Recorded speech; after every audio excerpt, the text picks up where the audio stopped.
नमस्कार विद्यार्थी मित्रांनो. आजचा आहे 5 जुलै आणि 5 जुलैचे जेवढे पण महत्त्वाचे क्वेश्चन बनू शकतात एक्झामच्या दृष्टिकोनातून ते आज आपण बघून घेऊया. चला तर पहिल्या प्रश्नापासून आपण सुरुवात करूया. अलीकडेच कोणी एअर ऑफिसर इन्चार्ज प्रशासन पदाचा कार्यभार स्वीकारला आहे? तर याचं अचूक उत्तर आहे S Shivakumar. Air marshal S Shivakumar यांनी एअर ऑफिसर इन्चार्ज प्रशासन पदाचा कार्यभार स्वीकारला आहे. तर नियुक्तीबद्दल क्वेश्चन आहे. तर अलीकडे झालेल्या महत्त्वाच्या नियुक्त्या आपण एका 30 सेकंदामध्ये बघून घेऊ. पराग जैन यांची संशोधन आणि विश्लेषण रॉचे प्रमुख म्हणून नियुक्ती करण्यात आलेली आहे. अमिताभ कांत यांची कानड्याच्या फायरफॅक्स फायनान्शियल वरिष्ठ सल्लागार म्हणून नियुक्ती केलेली आहे. UGRO कॅपिटल यांनी अनुज पांडे यांचे मुख्य कार्यकारी अधिकारी म्हणून नियुक्ती केली आहे. AIIB Asian infrastructure investment bank पुढील अध्यक्ष म्हणून झो विजयी यांची नियुक्ती करण्यात आलेली आहे. कॅस्ट्री कोहेस्ट्री IOC च्या पहिल्या महिला आणि आफ्रिकन अध्यक्ष बनल्या आहेत. प्रोफेसर सुमन चक्रवर्ती यांची IIT खरगपूर निर्देशक म्हणून नियुक्ती झालेली आहे. अनंता चंद्रा कासन हे MITचे पहिले भारतीय वंशाचे प्रोफेसर बनले आहेत. अनुराग ठाकूर यांची सेबी बोर्डात सदस्य म्हणून नियुक्ती करण्यात आलेली आहे. अलीकडे चर्चेत असलेला ऑपरेशन मिलन हा शब्द कोणत्या क्षेत्राशी संबंधित आहे? तर हा अंमली पदार्थाविरोधात आहे. तर नार्कोटिक्स कंट्रोल ब्युरो NCB ने हे मिलन ऑपरेशन राबवलं होतं, जे की देशातील अंतर्गत अंमली पदार्थांना आणला घालण्यासाठी किंवा टोळी नष्ट करण्यासाठी हे ऑपरेशन राबवलं होतं. अलीकडे देवांशी भौमिक हिने 29व्या आशिया युवा टेबल टेनिस अंडर-15 च्या मुलींच्या एकेरी स्पर्धेत कुठले पदक जिंकले? तर याचा अचूक उत्तर सुवर्ण आहे. आणि ही 29वी आशियाई युवा स्पर्धा कुठे झाली होती? हे उझबेकिस्तान तास्कंदमध्ये झाली होती. 2025 मध्ये सिटीज कराराचे 50 वर्ष पूर्ण झालेले आहेत. हा करार कोणत्या वर्षी स्वीकारला गेला होता? हा महत्त्वपूर्ण क्वेश्चन आहे. 1975. सिटीजमध्ये एकूण 184 सदस्य आहेत. सिटीजचं मुख्यालय जेनेवा स्वित्झर्लंडमध्ये आहे आणि कोणाकडून रन केले जाते? तर UNEP द्वारे रन केले जाते. 1975 मध्ये ही लागू करण्यात आली होती. रेल्वे संबंधित सर्व सेवा एकाच ठिकाणी उपलब्ध करून देण्यासाठी मोबाईल ॲप्लिकेशन सुरू केले आहे. तर कुठले ॲप्लिकेशन आहे? तर रेल1. रेल्वे मंत्री अश्विन वैष्णव यांनी रेल1 हे मोबाईल ॲप्लिकेशन लॉन्च केले आहे.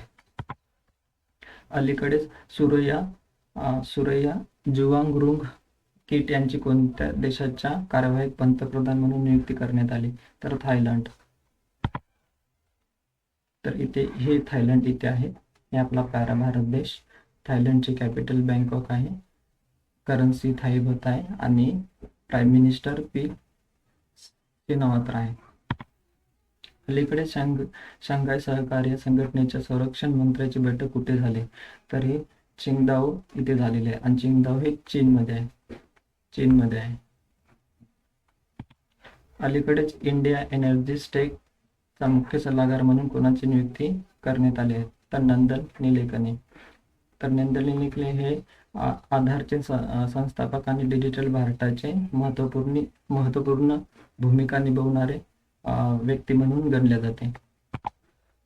अलीकडेच राष्ट्रीय जन सहयोग आणि बाल विकास संस्थेचे नाव बदलून कोणाच्या नावावर ठेवण्यात आलेले आहे? सावित्रीबाई फुले. सावित्रीबाई फुले ह्या पहिल्या शिक्षिका आहेत आणि महिला सशक्तीकरणासाठी लढणाऱ्या पहिल्या महिला सुद्धा आहेत.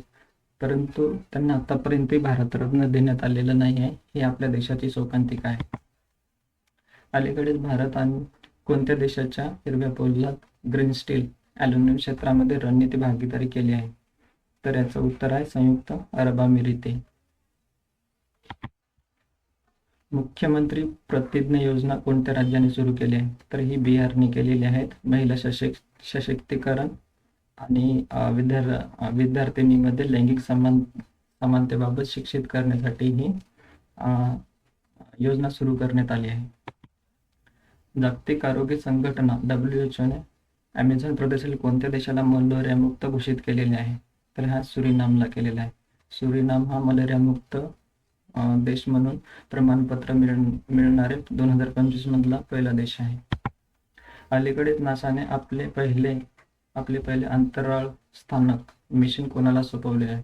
तर अनिल मेनन यांना आपले अंतराळ ISS सोपवलेले आहेत आणि त्यांची फ्लाईट इंजिनियर आणि मिशन कमांडर म्हणून नियुक्ती करण्यात आलेली आहे. जुलै 2025 साठी संयुक्त राष्ट्र सुरक्षा परिषदचे अध्यक्षपद कुठल्या देशाकडे आहे? तर पाकिस्तानकडे आहे. तर UNSC हे रोटेशन पद्धतीने प्रत्येक महिन्यासाठी सदस्य देशाला दिला जातो. तर पाकिस्तान 2025-26 साठी अस्थायी सदस्य म्हणून त्याची निवड झालेली आहे. अलीकडे भारताचे परदेशी कर्ज वाढून किती अब्ज डॉलर्स झालेले आहेत? तर 736 अब्ज डॉलर झालेले आहेत आणि ते GDPच्या 19.1% एवढे आहे. अलीकडे जागतिक क्रीडा पत्रकार दिन कधी साजरा करण्यात आला? 2 जुलै. तर इंटरनॅशनल स्पोर्ट्स प्रेस असोसिएशनच्या स्थापनेच्या दिवशीपासून हा 2 जुलै 1924 पासून साजरा केला जातो. अलीकडेच RBIचे नवे कार्यकारी संचालक म्हणून कोणाची नियुक्ती करण्यात आली आहे? केशवंत रामचंद्रन यांची अलीकडेच कार्यकारी संचालक म्हणून नियुक्ती करण्यात आलेली आहे, जे की पहिले मुख्य महाप्रबंधक होते. तर मागच्या काही आठवड्यामध्ये ज्या महत्त्वाच्या घडामोडी झालेल्या आहेत, जे की परीक्षा दृष्टीने खूप महत्त्वाचे आहेत, त्याच्यावर एक रिव्हिजन देऊन टाकू पटकन. गोव्याच्या फेनीला GI टॅग मिळालेला आहे. आंध्र प्रदेश सरकारने शिक्षणाला चालना देण्यासाठी थक्कल्ली विधीनम योजना सुरू केली. दक्षिण आफ्रिकेने ऑस्ट्रेलियाला पराभूत करून वर्ल्ड टेस्ट चॅम्पियनशिप 2025 जिंकली. अंबुबाची मेळा आसाममध्ये सुरू झाला.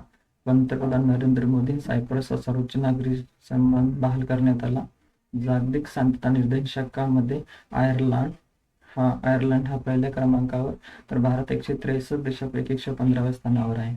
ब्रिटनच्या गुप्तचर संस्थेने MI6 ने पहिल्यांदाच महिला प्रमुख म्हणून ब्लेझ मेरिवले यांची नियुक्ती केली.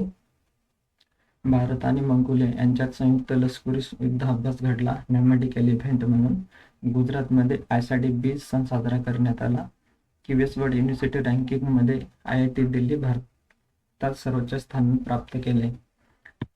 तर हे महत्त्वाचे जेवढे पण क्वेश्चन होते ते आज आपण बघितलेले आहे.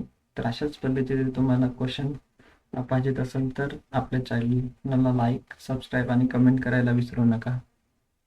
थँक्यू.